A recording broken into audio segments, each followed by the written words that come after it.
Madame la vice-présidente, Monsieur le Président, permettez-moi une remarque en préambule.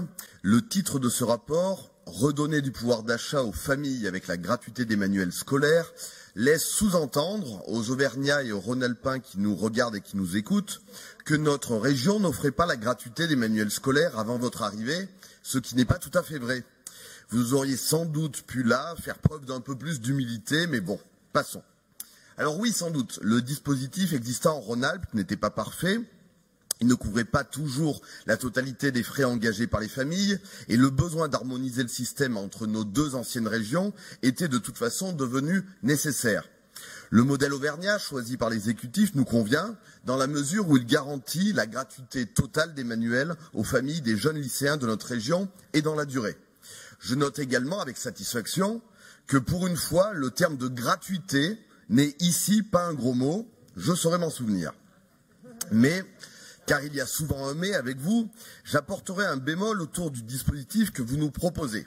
Je veux parler bien entendu ici des modalités d'achat proposées pour les manuels scolaires. Nous parlons d'un budget de plus de 30 millions d'euros et pas un mot sur la manière dont nous allons les dépenser.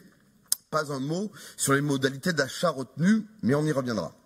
Sans doute, le dispositif qui sera choisi par votre exécutif n'est-il pas encore arrêté aujourd'hui définitivement, et ce choix aurait d'ailleurs pu faire l'objet d'un consensus entre nous. Nous souhaitons, dans tous les cas, attirer votre attention sur la question des libraires indépendants, dont l'activité et le sort nous préoccupent dans ce contexte. Ces nouveaux manuels représentent un marché, une activité importante pour eux, que notre collectivité ne peut ignorer.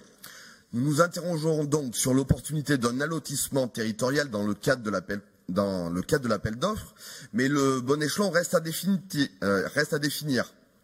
Moi, j'ai entendu la vice-présidente parler tout à l'heure d'allotissement par territoire. J'ai lu vos propos dans la presse, Monsieur le Président. Vous parlez de départementaliser les appels d'offres. Nous faisons un amendement que nous présenterons tout à l'heure de le faire à l'échelle des EPCI, mais nous ne sommes pas fermés sur la question.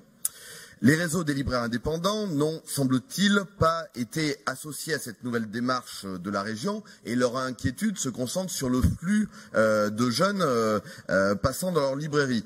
À cette occasion, nous faisons une proposition que nous déclinerons dans un amendement de passer l'avantage livre loisirs du Pass Région de 8 à 15 euros, mais j'y reviendrai également.